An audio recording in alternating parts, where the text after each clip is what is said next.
Hello! Dans cette vidéo, je vous présente la formation en communication animale, longue, que je vais relancer.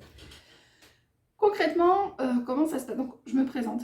D'abord, donc je communique avec les animaux depuis plusieurs années, je pratique les soins énergétiques depuis encore plus longtemps et je travaille beaucoup du coup maintenant avec les vibrations, travaille avec les guides, je travaille voilà, en soins énergétiques, je travaille au pendule, je fais pas mal de choses.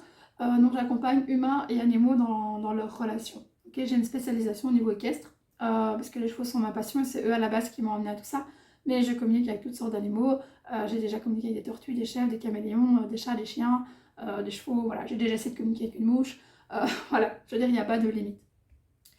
Donc, la communication animale, c'est vraiment une excellente et très belle porte d'entrée pour faire confiance à notre intuition, aux informations qui viennent de notre âme et pour comprendre tout ce qui est la communication vibratoire que j'enseigne dans une autre formation qui s'appelle Vibram. Donc je vous parlerai dans une autre vidéo. Donc ici, ce qui va être vraiment intéressant, c'est que j'ai décidé de relancer un cursus complet pour travailler en groupe. Donc ce sera toujours le même groupe. Je propose en visioconférence. Pourquoi? Parce que j'ai des personnes qui sont intéressées de tout horizon et de tout pays. Donc le fait de toujours faire que du présentiel, ça empêche ces personnes de le faire avec moi. Et je propose également des week-ends en présentiel. Donc voilà, ceux qui ont envie de me rencontrer, qui ont envie de faire le déplacement, vous êtes les bienvenus dans mon espace de soins et de formation. Alors, la visioconférence, comment ça se passe? Cette année, j'ai décidé de faire un peu différemment. Avant, je faisais tout en visioconférence live. Maintenant, j'ai décidé de préenregistrer tout ce qui était théorie, de le mettre en accès via une plateforme en ligne. Et vous aurez accès du coup à un module par mois. Et ensuite, on fait des séances de visioconférence en live pour toutes les questions et surtout, ça nous permet de faire plein de pratiques. Donc personnellement, ça ne m'intéresse pas de rester une journée complète devant mon ordinateur à donner une formation. Ça, c'est quelque chose qui ne me convient pas. Faire des séances de 2-3 heures, oui, mais après, je sais que j'ai besoin de bouger, j'ai besoin d'être dans la matière, j'ai besoin d'être dehors, j'ai besoin de faire autre chose. Et donc, le fait de préenregistrer la théorie, ça me permet de ne pas avoir à vous la donner et ça permet de laisser tout le temps avant que je m'étais à la théorie, mais de faire plein d'exercices. Moi, ce que je trouve super important en communication animale, c'est de tester vraiment beaucoup de choses. C'est impossible de tout enseigner, d'enseigner tous les cas de figure, tellement ce monde est vaste et complexe. Et ensuite, ce qui est très important en communication animale, c'est d'apprendre à vous faire confiance. Et donc, comment travailler votre confiance? Mais le meilleur, c'est de le faire encore et encore. Et à force, vous allez vous rendre compte que vous y arrivez, vous allez vous rendre compte que vous êtes capable, vous allez vous rendre compte que vous allez avoir de plus en plus de compétences, etc. Et donc, c'est ça qui m'intéresse. Ok? Alors, je l'ai divisé en plusieurs modules. Vous avez un premier module que j'appelle les essentiels. C'est un module sur l'ancrage et sur des explications un petit peu sur les émotions, les croyances, les jugements. Et pourquoi? Parce qu'en fait, ce qui va capter les informations de l'animal, c'est votre corps. Ça va être vous l'antenne. Et donc, vous devez avoir une antenne qui est bien ancrée, qui est bien dans son sol, qui n'est pas parasitée. Et donc, je donne quand même une petite partie sur ces bases-là, sur les essentiels, pour vérifier que ces bases-là sont bien acquises chez tout le monde, ou en tout cas, vous avez tous des notions. Ça va être ça qui va être votre tremplin pour ensuite pouvoir aller communiquer d'âme à âme avec un animal. Alors, ensuite, vous avez l'initiation à proprement parler. Donc dans cette initiation, je vous explique qu'est-ce que c'est la communication animale, comment ça fonctionne, comment ça marche. Je donne déjà une technique de connexion, un protocole. Vous pouvez déjà essayer par vous-même. Je vous invite même à le faire avant la mise en pratique. Comme ça, vous arrivez avec plein de questions. Si vous avez des questions qui sont venues pendant la pratique, vous pouvez venir les poser en visio. Bien sûr, si vous en avez avant, je suis joignable par téléphone, par mail, par Messenger. Mais je veux dire, c'est intéressant de pouvoir les poser devant d'autres personnes et de voir ce que les autres aussi peuvent peut-être dire de leurs propres expériences et d'entendre. Voilà, c'est très formateur d'entendre ce que chacun vit parce que tout le monde vit les choses différemment. Ça fait partie de la magie de la communication animale. Ensuite, je propose une formation aux outils complémentaires. Donc ce n'est pas de la communication animale à proprement parler, mais ce sont des outils que j'utilise régulièrement dans le cadre de mon travail.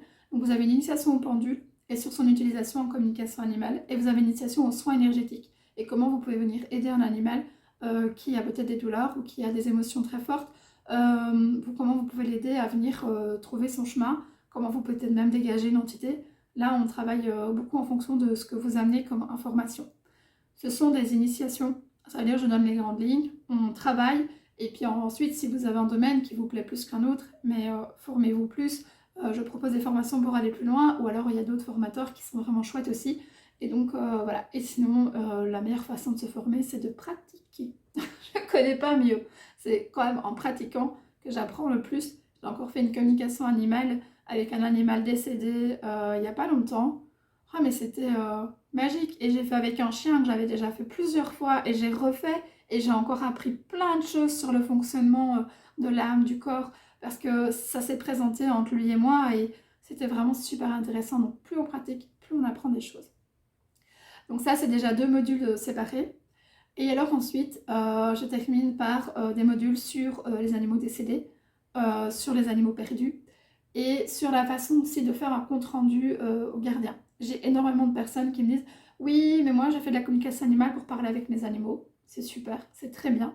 Le problème c'est que je connais bien le système, tout le monde veut commencer par ses animaux, puis à un moment on a envie de le faire aux autres.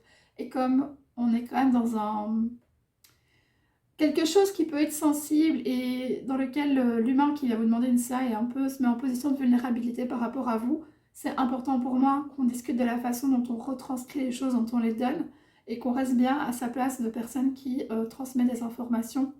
Voilà, j'entends beaucoup trop souvent des personnes qui ont des mauvaises expériences en communication animale parce que le compte rendu a été mal fait ou n'a pas été fait en prenant certaines précautions, je trouve, au niveau de la façon de parler aux gens. Et je trouve ça dommage. Il faut savoir que j'ai fait un diplôme de psycho à la base, j'ai un bachelier d'assistante en psychologie. Et du coup, c'est très important pour moi aussi que quand on transmet une information, elle soit bien reçue et qu'elle soit constructive et qu'elle fasse du bien à l'autre et pas au contraire aggraver la situation.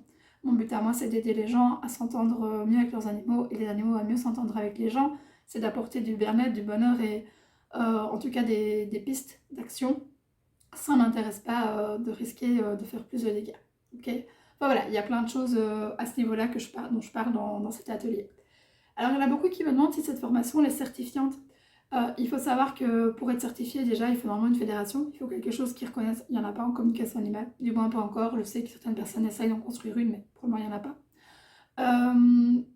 Je pense également, elle n'est pas non plus professionnalisante. Ce n'est pas à moi de décider si vous êtes capable de vous faire payer pour une prestation, si vous êtes capable d'en vivre. C'est à vous. Je veux bien en discuter avec vous. Je veux bien qu'on réfléchisse à ça. Mais je ne crée pas des professionnels. Moi, j'enseigne, je partage. Et puis après, c'est à vous de voir ce que vous voulez en faire. C'est à vous de sentir la suite. Moi, je ne prends pas de décision à ce niveau-là. Ça ne m'appartient absolument pas et ça ne m'intéresse pas pour le moment. Peut-être un jour, mais pour le moment non. Surtout que les exigences que je mets pour être professionnelle sont parfois peut-être assez élevées.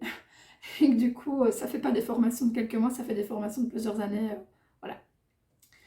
Alors, ce qui veut dire que si après vous voulez passer en professionnel et gagner votre vie avec ça, je jugerai pas et je répondrai toujours à vos questions. C'est vraiment pas à moi de juger à ce niveau-là.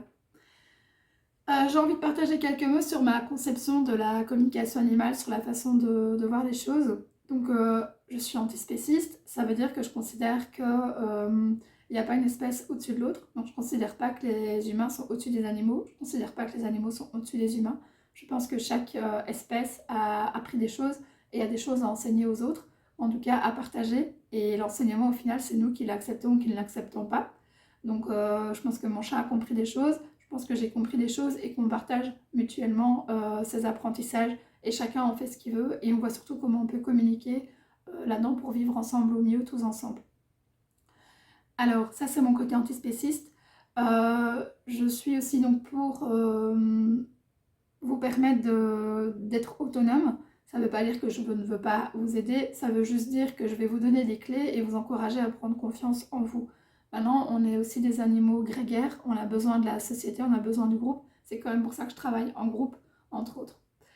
Tous ces modules sont aussi accessibles de manière individuelle. Juste sur la formation en ligne, il y aura aussi des ateliers pratiques qui seront faits juste sur un seul thème. Ça permet à ceux qui ont déjà des compétences ou qui n'ont pas envie de s'engager dans une formation longue de venir quand même faire des choses. Ça permet aussi à ceux qui font peut-être la formation longue, qui ont envie de refaire des entraînements ou d'aller plus loin dans la pratique parce qu'ils ont apprécié ou qu'ils en ont besoin de faire des suppléments de formation. Voilà. Donc cette formation se déroule sur 6 mois. Et donc, il y aura chaque mois un atelier théorie. Enfin, je vous envoie les informations. Vous l'écoutez à votre rythme, à votre aise, quand vous avez le temps, quand c'est possible pour vous. Et puis alors après, on a des sessions d'entraînement tous ensemble qui sont prévues.